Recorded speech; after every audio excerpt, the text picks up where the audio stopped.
So another trip around the sun for Anderson County. Let's start with some big economic development news. I guess the biggest one came in the fall. How long did it take to help Bosch decide to locate that hydrogen fuel battery facility in Anderson County?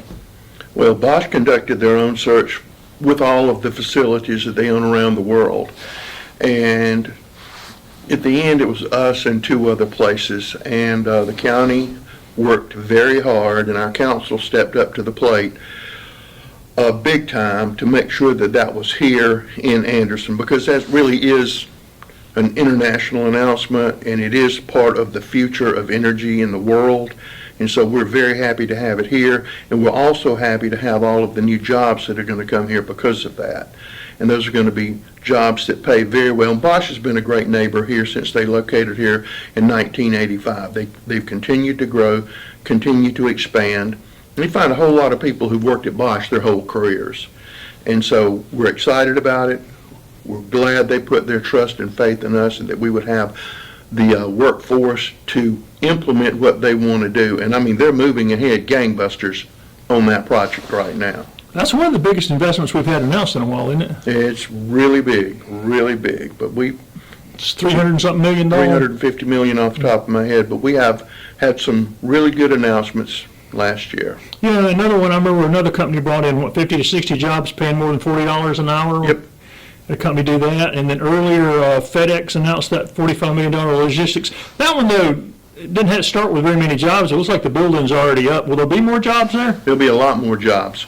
But in the negotiations with us, they promised 12, and they're going to over-deliver. And anytime somebody over-delivers, we're very pleased with that. But if you look... It went up fast, too. Yes, very fast. But if you look, you go behind that FedEx facility, you will see the Hunt Midwest buildings going up. They already have one up that's 268,000 square feet, and they have plans for more behind the FedEx facility. And if you don't go down that road, you don't know that there's monster buildings behind there and monster buildings under construction. So all of that's what they're taken. doing.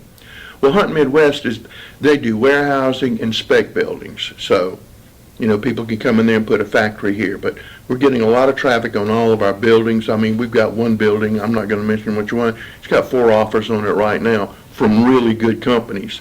But the person who owns that building will decide, who he lets have that building. So a lot of activity, a lot of spec building going on. More spec building will be going on. And the county's not having to build them anymore. No, we primed that pump and it took off. So we're good to go now. So a lot of things like that are happening. Another one I thought was just kind of an interesting one that had some of the highest paying jobs we've ever seen is the startup that's growing, that's offering to figure out how to make chocolate with half the calories. Yeah, well, Tetram has been a success story that we've been working with them for probably over 12 years. They're located in Pendleton, and I think in one of their remarks they made, why are we graduating all of these people from Clemson with PhDs in molecular biology and all of these other disciplines, and they have to leave here to go find a job when they don't want to leave here. So Tetramer has been a big part of providing jobs, very well-paying jobs in the Pendleton area, and they're continuing to grow, and we're going to continue to help them grow. They got some kind of international recognition this year. Just recently they did for one of their subsidiaries, and so that's good. And that goes on. I mean, we're having announcements that are worldwide in nature, not just, boy, that's a big deal here in South Carolina. And I know Arthrex, which, I've heard people talking and I've run into people that work at Arthrex, and I've never heard anybody excited about going to work. They continue to expand. Well, they're going to continue to expand. It's a good place to work. Most people, everybody that I've talked to really likes working there. They appreciate the free lunch too, which is a very good lunch. Chef cooks lunch for you. Chef cooked lunch for you, and they have great benefits, and they really take care of their people. And so we're very pleased with them, and they'll continue to build out on that site. And speaking of building out, is there enough dirt in the county for TTI to continue to build? I don't know. I think they're going to end up buying up everything that touches them. So they're continuing to expand. Every time I drive somewhere, I see another building that TTI and Ryobi's put up somewhere out there. So they're continuing to grow. And given that employment figures have remained remarkably low, given we're coming out of a pandemic and sort of a recession, are we going to have enough people? Are we going to start having people driving in to work here? Well, we have people who drive into work here now, but we also have people who drive out to work other places. But as you can see, if you just ride around the county, there are a whole lot of people moving here, and there are a whole lot of people who are, say, moving up the job ladder, if you will, creating space at the bottom for people to get a toehold and begin their process of climbing up the ladder. So yes, we have enough people, and we're getting some more people, and we continue to have people from Abbeville who come to work here, from Pickens, from Oconee, and a lot of people from across the river in Georgia come to work here. But again, we have people who go to other counties to work, so. Well, how about updates on Equinox Mill, because that'll bring in a whole lot more housing and retail and all kind of stuff. But that's going well. We took another step on that. That's going to be, interest rates are hurting a lot of development right now. With the sky-high interest rates, I talked to a person who's wanting to build another hotel here in Anderson County, and A, they said they couldn't find anybody to build it, and B, the prices that they're getting are out of the, just way off the map. So they still want to build the hotel, but they're slowing down that process because they just don't want to pay the high construction costs. You're seeing some of that. You're not seeing that too much in housing right now because we're still inundated with people wanting to build subdivisions, still getting a lot of that. And, well, Equinox, I mean, are we looking at 5 to 10 years? We're looking 5 years. We're not looking at 10, but Okay. we're looking at 5. And that'll really change the face of downtown. Well, that will change the face of everything if you get that area up and going. All that But- housing, 100 But plus we're housing. also working with some groups. Right now, there's several local companies in town that really will buy up just any buildable lot that they can find and put a new house on it. They go out, they find a lot in an existing neighborhood, boom, they buy that lot, they put a new house on it. You're getting a lot of that going on, and you're getting a lot of that over there in the Equinox, Old Anderson Mill area, where you wouldn't think that would happen, but it's happening. And some of these lots are really creative to build on, but they're doing that. So you're seeing a lot of that, but those are local people. That's not these big national housing companies. But that can transform neighborhoods. You start putting new. But as soon as you start putting some new stuff in there, it transforms it. Plus, we're getting new subdivisions and requests for new subdivisions in the southern part of Anderson, the Homeland Park area. I was talking to their water manager, Homeland Park Water, and he said they're buying every lot they can find down there. We're selling more water than we ever have. So you're getting growth all over the county. But he said, again, what I just said, he said, if there's a lot, somebody's putting a house on it. And the tiny home subdivision next to Paul's looks better than I expected it to. It's a nice looking. Well, I always expect it to look nice because those guys wanted to look nice. They're renting those units for $900 a month, I think, off the top of my head, how much Very that is. creative the way it's put together. Very creative. It's right there by Paul's. It's dressing up the Paul's area, dressing up the dog park area. And you're going to continue to see more of those tiny home developments across the country. You're seeing them a lot more in other parts of the country than you are here. There's a company in Abbeville, Mennonite, and they're making those tiny homes. One of the models they makes $80,000. You know, when you're having houses cost what they are, you can get someplace to live for 80, and more people are getting used to that idea. And especially if it's in a community or communal setting where you may have other amenities in there other than your little house. You got a park, you got a swimming pool, you got something to do. They're becoming very popular. Now, I was talking to some of the mayors and other people about this. Millennials have sort of a different approach to looking for a house than like you and I did, our Yes. generation. And attached housing is what they want. They don't want small lots and cramped. They'd rather be attached and have the amenities you're talking about. And they would like to be in walking distance and to whatever they want to do. And you're seeing a lot of that. I mean, they just opened up the old Palmetto Hardware building. That's fully booked. You can't get a place to stay at the Calhoun. They have a waiting list. So all of these housing opportunities right here for that audience you're talking about, it's already taken. One of the other biggest announcements, obviously, of the year was the decision to build a new detention center. Designer's been chosen for the $55 million facility, and you've said maybe 3 years it'll be up and running? Hopefully. Was I it, mean, it will be. It will be. It won't be hopefully. I hope it will be up in 2 years. and was it COVID and some other things that took so long to replace that ancient jail? I mean, I know some of it was just So, kicked. County Council was prepared to do that before COVID, but when COVID hit, as I to talk before, nobody knew what the finances were going to be for the county or for individuals in their homes or the country or anything else. So it was prudent not to move ahead at that time until we saw what was going to be and what was going to happen. Well, it was 25 years old before there was any such thing as county council almost. Absolutely. So nobody was really looking at that and riding No, shotgun on it. people don't realize county government's still fairly new. It used to be run by the legislative delegation with the supply bill. And other than more space out there, how will this new facility put people in a better situation than we've been in over the next 50 years? Well, we're trying to do something with recidivism. Some drug programs, diversion programs, the mental health courts is closer than it's ever been. The opioid settlement money that we're receiving, that we can receive now, we're looking to see how we can do that to assist with people with drug problems when they go to jail, find ways to help them get out, other than instead of just, all right, you've served your time, get out, and should we reserve a room for you back here in 2 weeks? So if you can divert 10% of your population, you've done a great deal. I'd like it to be 100%, but if we can take some of that money and do that diversion to at least 10%, we've done something. Plus, we're also working on that crisis stabilization unit so people don't have to go to jail, or they don't have to go sit over at the emergency room where they shouldn't be in the first place because they have a mental health problem. So we need to have more of that. The whole country needs to have more of that. That's not Anderson. That's the whole country, but we have an opportunity to do something different and hopefully lead the way towards that. And that's one of the ideas behind the jail. It's not a building, it's a whole concept of what you do to treat that population. And again, and people get sick of me saying this, but 90% of those people sitting out there have not been to trial. They're as innocent as you and I in the eyes of the law. So.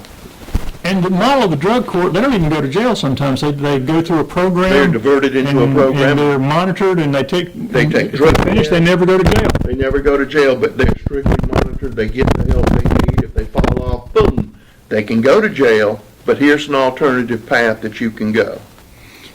I don't want us to spend 2 hours talking about this, but let's talk about parks, because there's been a lot going on. Let's start with the Civic Center. Big events out there: Dixie Youth World Series, state championships, state wrestling championships. The county made some substantial improvements to the grounds out there. Just a lot going on at the Civic Center this year.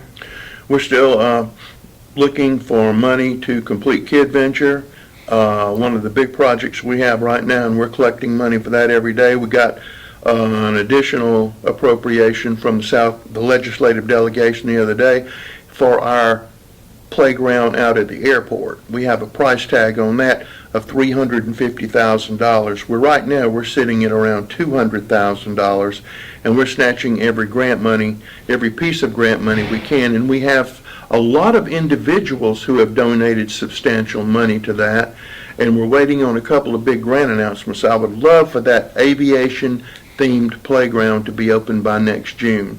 That's council really would like to have that. Our airport is attracting a lot of attention. We were on the phone yesterday with an Italian airplane manufacturer looking to possibly go there. I'm not telling you they're going there.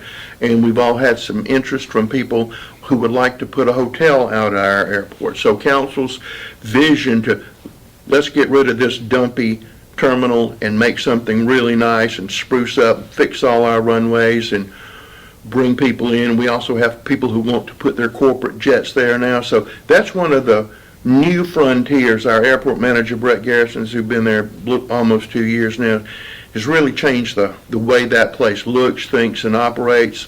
Our sales of fuel are up, and we've got to build some hangars out there because if we built 10 hangars right now, they would be filled up completely. But they cost so much, so we're looking how to find ways that we can finance that and not be a burden on the taxpayers. Well, the fuel sales, which is what funds most things, have been Yes. astronomically up for this fall. The fact that Greenville and Pickens were closed during Clemson football season, we made bank. But we had to spend an extra few dollars because we were inundated with planes. We had to bring in a temporary air traffic control tower to handle all of that. And I will say that our airport did a wonderful job because we didn't have one incident. And I'm talking about it was packed. You thought you were at LaGuardia. It was cool. I'm glad you weren't at LaGuardia. The thing is, though, it's big enough now to serve is a reason where, but it's small enough for a playground, because people like to go out there and watch the planes. There's You can't do that at bigger. Now, this playground at Greenville, okay, not Greenville Spartanburg, Greenville downtown. Right. It's booked all the time for birthday parties. They have one in Spartanburg. I want ours to have one right there. It's perfect. We can put it right beside the gate. The ground is already flat as a pancake. The parking lot's already ADA acceptable, so we don't have to do those landscaping or parking projects. Every bit of the money that we have can go to the playground itself, and it's going to have airplanes and teach kids about aviation. And we need a park on that side of the world. And that's what we're going to do, and I hope that we can piece that money together and have it in operation by June. And before we leave the airport, we had a local legend recognized for his work. Yep, Hugh was honored by the Air Show Announcers Association. Hugh's done a lot for the Anderson County Airport over the years. He's done a lot for the air show business over the years. He served as temporary manager of the airport when we said, Hugh, you got to come in here and help us do this.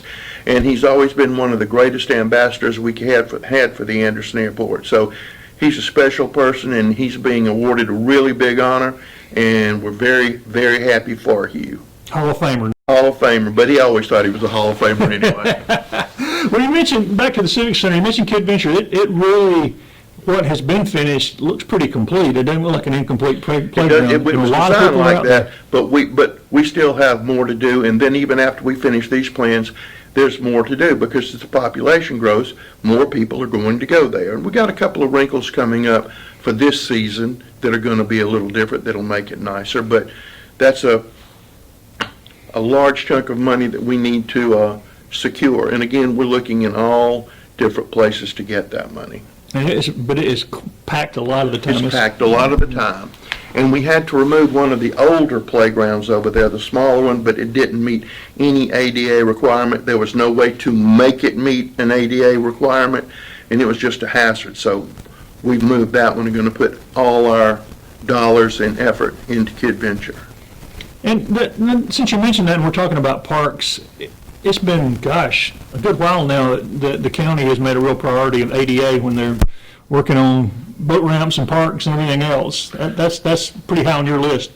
Everything that we build meets ADA standards. We've had a lot of help. Sandy Hannabrink and a lot of other people have helped us, guided us, and put us in that direction. And it costs a lot more, but it is the law of the land, and more importantly, it's the right thing to do. Because you don't know when you're not going to be able to get up those steps, and neither do I. So everybody should have access to that. And that's one of the overriding principles we've had in place for 12 years. We're not going to do it unless we do it right. I think people forget that sometimes it's just something that suddenly a grandparent can take their kids out. Senior citizens suddenly can get places that are accessible they could not have. They could not in the past. And for somebody to say, well, that's all right. Well, no, it's not all right. I mentioned the improvements to the grounds at the Civic Center. I think several people at the Dixie Youth World Series mentioned to me it looked better than the other places they played out. I know y'all were trying to get ready for them. Well, we're trying to get ready for them, but on Martin Luther King Boulevard, the back of the baseball fields always look bad. Council said, that looks bad, fix it up. So we fixed it up. So now it makes it pretty going down through there. We've done a lot of work out there at the Civic Center to improve the way it looks. We have more work to do. Council just voted to bring the trail, the East-West Parkway, into the Civic Center. We're going to bring it right inside the Civic Center, but then we're going to try to carry it on through all the way. I met with a member of City Council today talking about the city's trail system, and we were also talking about the trail to Belton, which we already have $250,000, which Duke Energy gave us to do that, and that's been given to the United Way to kind of spearhead that effort, and we were talking about ways to find other money to do that, because you're getting a lot of emphasis from a lot of people on recreation and quality of life, a lot. And wanting to be a walking area, I mean, we'll skip to that and come back, but I think they've almost completed the ANMED 81 North Campus to them. They got those bridges, huge bridges, they got those in, and once they get the little easements to those, it's pretty much a complete walking clear, and I've seen people using it like crazy while it's being constructed. And they're going to, and when it is completed, for some reason, a mental switch will go off, and you're going to see more and more people use it. So we need to make it longer, bigger, and safer. And connecting to the city trails, and then, like you said, eventually maybe, but immediately it gives Anderson a walkability it didn't have before. Absolutely. But I was going to say, before we get away from it, that whoever did the design for the backs of those fields facing, that was a really good idea to have alternate colored rocks. It sounds like a small thing. It's a small thing, but the designer was smart enough to do that, and it does some texture, something to break it up. Yeah, it really looks nice. But we're proud how that turned out. Well, one of the surprises out there, kind of over on the hill, Anderson suddenly has a cricket club. We didn't see that coming. Well, I met with some cricket members today, and we didn't see that coming, but we've adapted to it. We need to do more on that field to help that grow. That could actually become the cricket center of the Southeast. I'm serious. And so we need to pay special attention to that. And that's a big recruiting tool for doctors, scientists, and everybody else coming into this area.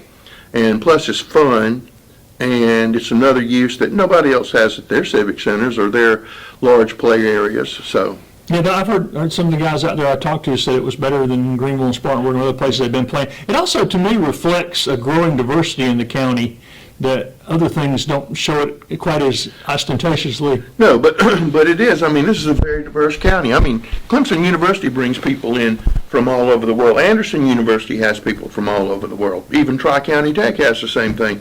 I mean, this is, you may not like it, but this is becoming, and always has been to a degree, a cosmopolitan area. But you're going to see that increase, and I think that's good. Of course, they're no match for the giant that pickleball has become. It's taking over the world. No, if we took the whole civic center area and turned it into a pickleball court, somebody would call up and say, well, I don't think y'all have enough pickleball courts. I promise you that. The surrounding towns say, have you played yet? I haven't played yet, but I'm going to. I haven't either. We'll have to. But I want to. We'll have to play them since neither one of us can play. Also, I guess maybe the biggest long-term thing next to the trail at the Civic Center is the new permanent stage at the amphitheater. And y'all got it in just in time to celebrate Anderson. Remind people why that was such a close call. Well, because of the weather and the rain and the materials being held up, supply chain issues, but we got that in. But I can assure you this summer, we will be providing the space.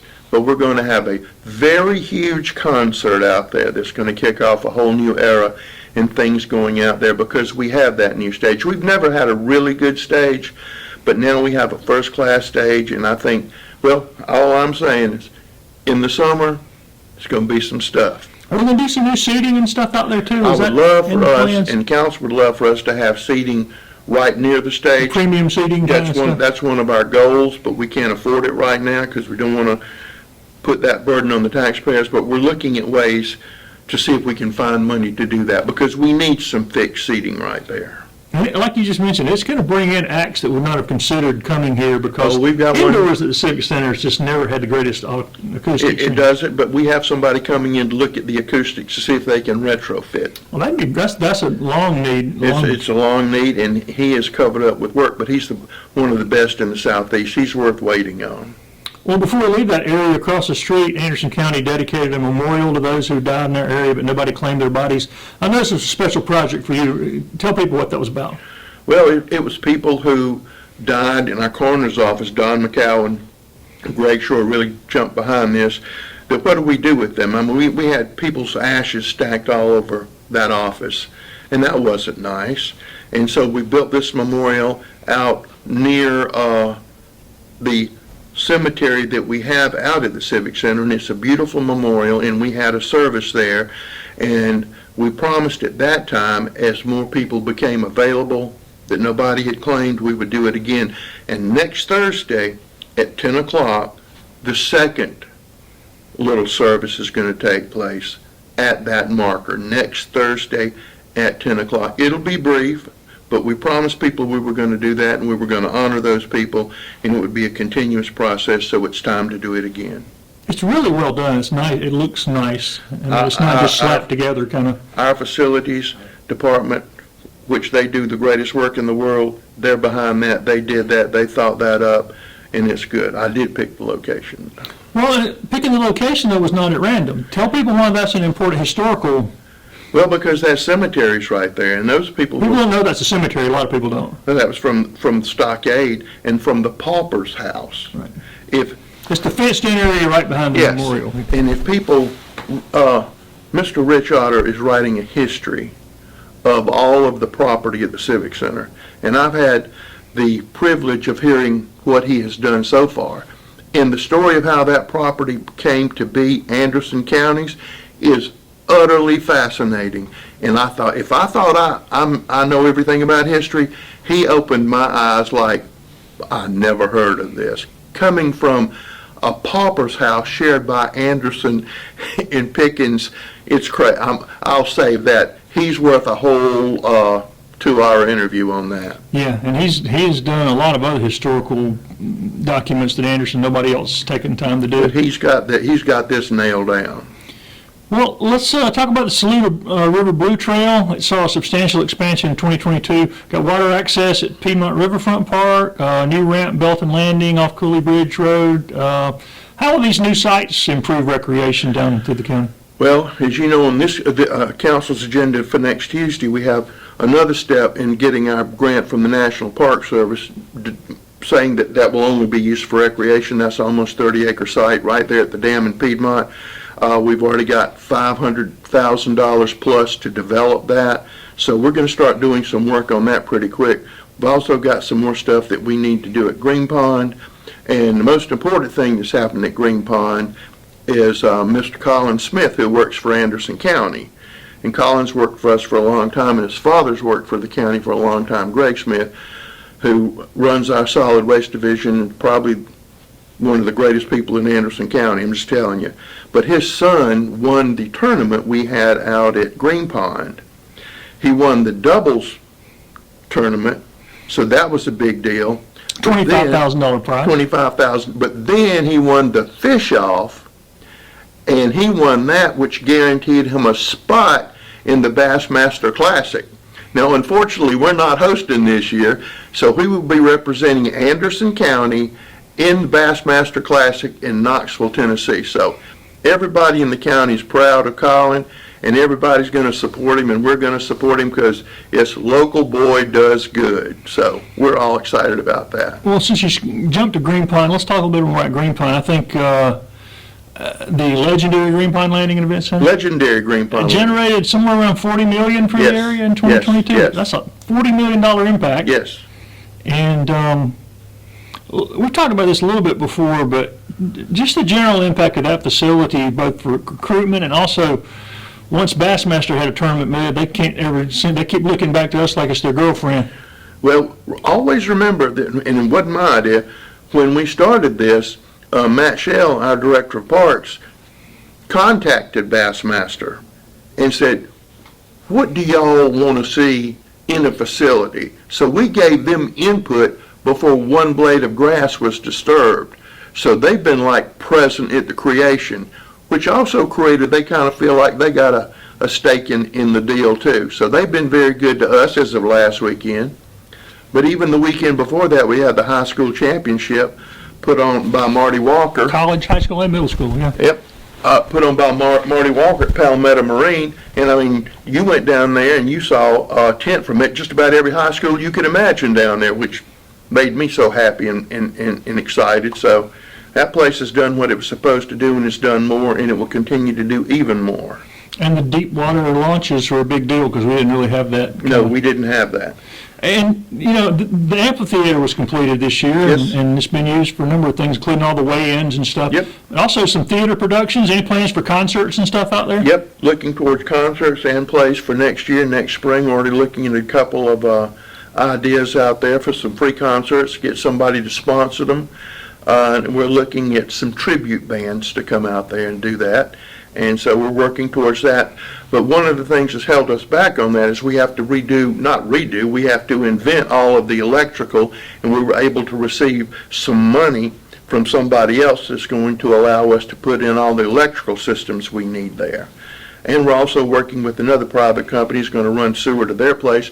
We're going to piggyback with them, put some money in it, and have more sewer at Green Pond. So there's always something going on in one of our parks, something you may not be able to see it, but we're working. We're also trying to put host sites at Green Pond so we can have somebody there volunteer all year round. We're also looking to do the same thing at River Forks, where, just like state parks do, if you agree to do some maintenance for us while here. You can stay here. So we're looking to do that, so we'll have eyes on all our parks. And the idea of concerts out there is particularly strong because they'll be loud enough to overcome the boats. Oh, yeah. You don't have to worry about boats coming Won't by have with to worry concerts about like you boats. do with plays and stuff. No. Let's back up to Dolly Cooper Park, which they also, they have a trail there, and they saw a lot of improvements this year. Just kind of recap the improvements that happened at that big park. That's the biggest park in the county, I guess. Well, right now, we're putting in the pavilion, a covered pavilion. That's going on right now. We're doing some more road work, more parking work, but as soon as we get money to do something at Dolly Cooper, we put that money in Dolly Cooper. So that's almost a continuous process, and it will be a continuous process. But Dolly Cooper gets a whole lot of use, and every day it gets more use. So we're going to continue, council's going to continue making sure that we have that money there. Plus, we're also, as you know, the pickleball courts at Hurricane Springs and some of the partnerships we have with some of the towns on things we can do to improve their recreation, because a lot of our recreation historically has been done by the towns. So. Well, closer in here, Anderson, Wellington Park was transformed and is getting a lot of daily use. Yes. Give folks a reminder how that renovation happened this year. People in the community found out about this new grant, so we applied for it, they applied for it, we got it, we put a lot of county money in it, and it is in the Homeland Park area, and it's used constantly, and it's pride of ownership in that community, in that park, because there's no vandalism whatsoever. They take beautiful. That's what people weren't worried about, and it's not happened at all. Oh, you're not going to do that, you're not going to do that. There's less vandalism there than any park we have, including Green Pond and at Kid Venture. Yeah, I just know I've seen a lot, when I've driven by there's always kids out there Yes. now. The other recreation-related news, counties put together recreation plans for all districts, and they've had citizen input on all these plans. What's the next step in putting those plans out and taking action? Well, after we get that list, and we're going to have to see how much all of these things cost, develop a plan of action, and start checking them off the list. Again, quality of life is important. I mean, if you don't think if people care about having things to do, and they like parks, and they like places they can go, and they want to see their tax money doing something they can enjoy, and they don't have to pay a whole lot of money. So that's one of the big driving things we have. And tearing down dilapidated houses. Speaking of parks, Paul's opened the dog park. Good lot of planning and working. Yes, and if you were down there, which you were, for the Halloween, I mean, there were thousands of people They had to go down back and there. buy candy multiple times. Had to go back and buy candy multiple times. You see that they're all decked out for the holidays, and it's just continuing to be an amazing thing. You look on the television news, and Spartanburg's fixing to build an animal shelter, and I'm going, boy. And we're so far ahead of everything, and it's not because of me, it's because what council allows those people to do and the dedicated staff we had out there. Yeah, they need But I had to to- pay Dr. Kim Davis as a consultant, don't they? Yeah, but I had to call in this morning because there's an article in the paper about the holiday stuff they're doing down there, and they spotlighted one dog. That dog's name is Rusty. So I was curious as to how that name got there. You're not taking Rusty home, are you? No, I got enough Rusties at the house now. Well, they are slammed, though, and if people have been thinking about a pet, now would be a good time. Now's a good time to go get a pet. Now's a good time to go buy a bag of dog food or a bag of cat food. And if you're just wandering around and you want to give somebody a Merry Christmas, a bag of food would go a long ways. And we'll take canned food, dry food, anything, treats. If you just happen to be out there, it would be a big help to us. How about countywide broadband updates? That's been one of those slow burn things, but people are always asking about it, It's, including Mike Gamble. He's still, and I got a call, we get calls every day for it, and they're slowly inching through the county. I think right now we've got, in our fun facts to know and tell that came out yesterday, I think that we put out, Steve Newton puts out periodically when we get the information. legendary Steve The Newton. legendary Steve Newton. I think that I think it's that 80% of the county has access to broadband, but is that a real number? Some places say you have access to Yeah, some people, what broadband. they call broadband is not very broad. Is not very broad. And so that's something that we're working with Western Carolina Telephone, Blue Ridge Electric, and AT&T and all of those others trying to get it. And you see all these people working, they're just not working fast enough. But had a call to one of our councilmen last week, and a very nice gentleman had been calling about broadband, and I mean, he called religiously. And so Councilman knew the number, and he said he's going to call me and ask me about broadband, and the guy called him and said, I got broadband. Wow. And so we do know that they're moving, so that gentleman's happy, but it's not enough, it's not fast enough. We have grant applications in right now, and we have money in reserve to match those grant applications as soon as the government moves. So you heard, oh, we got all this broadband money that the federal government's going to throw out. Well, they ain't throwing it out yet.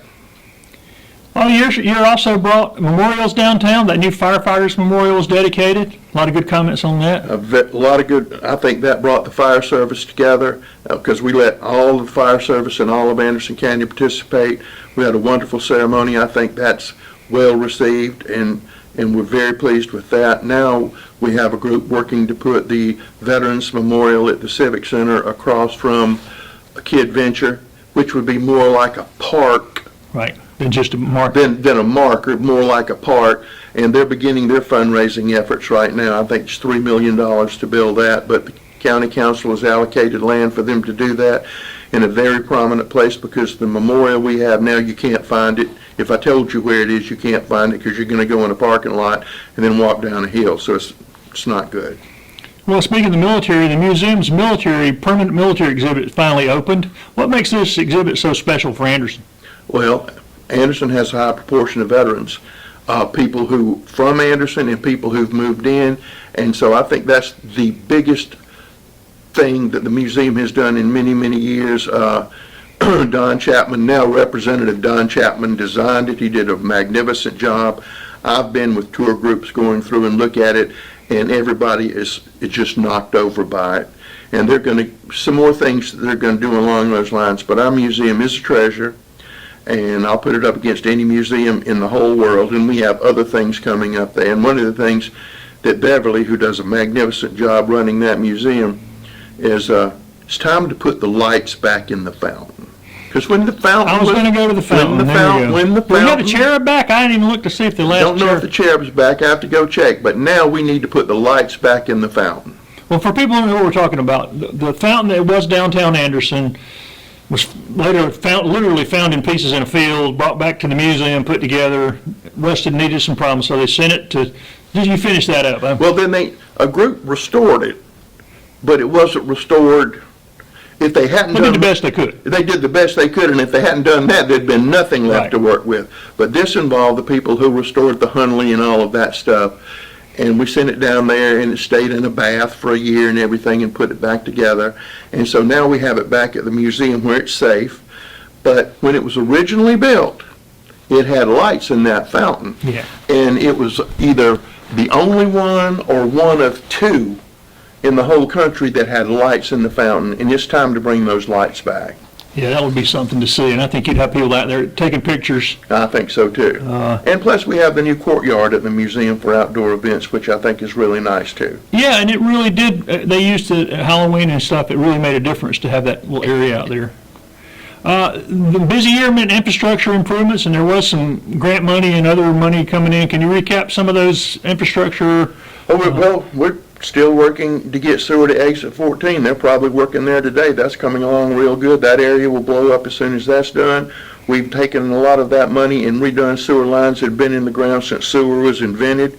We've run lines into new areas that allow industry to come in. We're closing the 6 and 20 wastewater plant, which has outlived its usefulness, so we'll be closing that down, and we will be running sewer in a different direction towards the city, which we have an agreement, the city and the county and Homeland Park have an interest in those wastewater treatment plants. So a whole lot of stuff going on with sewer. We took a whole lot of the money that they were giving out from Washington and put it in infrastructure, rather than doing something that would be a quick hit, do something that will last for generations, and that's what council did. They came up with a plan to do sewer. We're also excited about receiving $8 million more this year for road work in Anderson County, which council voted on 2 weeks ago to send to the Anderson County Transportation Commission. So that's going to put us ahead. And I think that we need even more assistance from the Department of Transportation on things like Main Street, Murray Avenue, and those things, because those are the major state roads. Do we have work to do? Yes, the county does, but we really would like a lot of that money to hit some of the major arteries and Yeah, some of those roads are in pretty rough shape. like Whitehall, Yeah. Murray, and I'm leaving out 8,000 others, You but are, I'm just but those, talking yeah. about. I was gonna ask you about roads. Do you feel like with this extra money, finally beginning to see some progress? Because I know for so many years it had been kicked down the road that when county finally started working on the roads, we had so much work to do. Are we finally starting to make some progress? I see them out working all the time. We have the best public works department in the state of South Carolina, but we have so many roads, just county roads. People have heard me say this. We have 1,500 miles of county roads, 1,250 miles of state roads, and that doesn't include any of the mileage inside the city limits of all the towns. So it's a daunting task. And to keep up with that and to try to we're not ahead of it, I promise you that, but keeping up with it, we're always looking in the distance, trying to get there. But they're working every day with strategies to prolong the life of roads, but we could really use a large dose of money from the DOT. I mean, we want everybody in Charleston to have a good road. We want everybody in Columbia and Greenville and Spartanburg. We're all for them. In the PD. In the great PD, but we certainly could use a nice slug around here. But you feel optimistic more than you did, say, 10 or 15 years ago? I feel much more optimistic. But then I'm optimistic about everything, so. Yeah, that's not a good question, is it?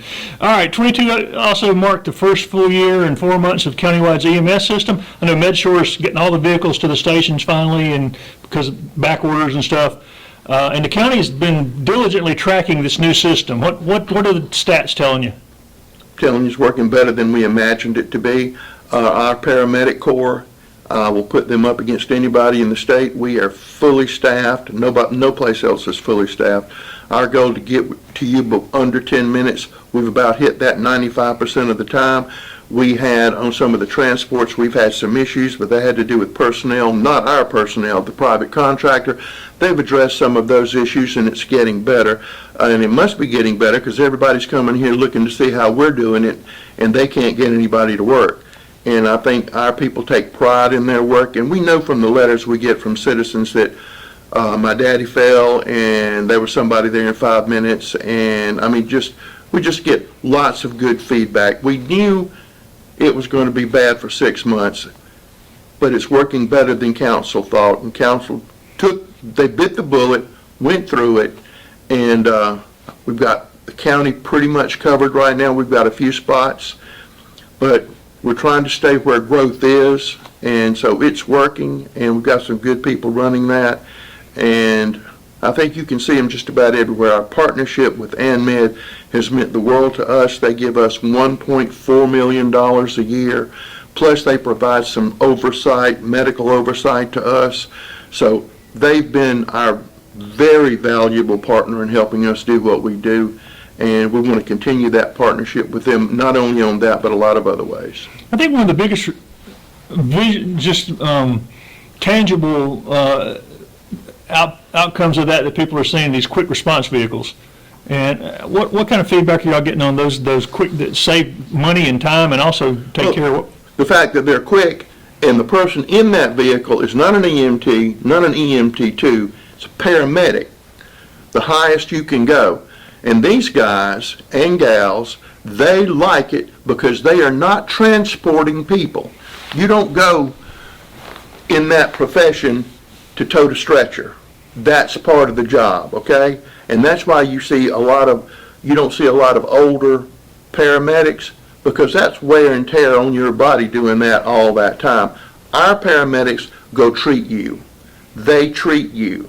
If they need to ride in that ambulance to get you to the hospital, they will. But they get to do what they became paramedics for, and that's medicine. And they like that. So that's a big plus for us. Well, Anderson's Elephant Pen Park opened late this year. We didn't have a ceremony or anything. Nope. But I have heard overwhelmingly positive comments about having so much green space here in the city. Any plans to put benches or anything out there until a developer comes along, or are you just going to leave grass out there? Pretty green grass. We know that that we will have activities for the soiree out there. But right now, we just want the pretty green grass to take root, to get healthy, to grow, and then it'll look beautiful in the summer. You think this time next year we might have an extra Christmas tree out there or something? We might do something temporary. Temporary, yeah. Christmas trees are temporary. Temporary. Right. Which brings us to the fact that we're almost on top of Christmas now, and the downtown is decorated, anchored by the big tree, and the square, and the Santa is alight in your window. And Christmas music is And coming Christmas out of the music, clock that's the tower. thing, coming out of the clock tower. That means we're already looking to New Year's in 2023. What is on the top of the agenda for the council moving ahead into that first quarter?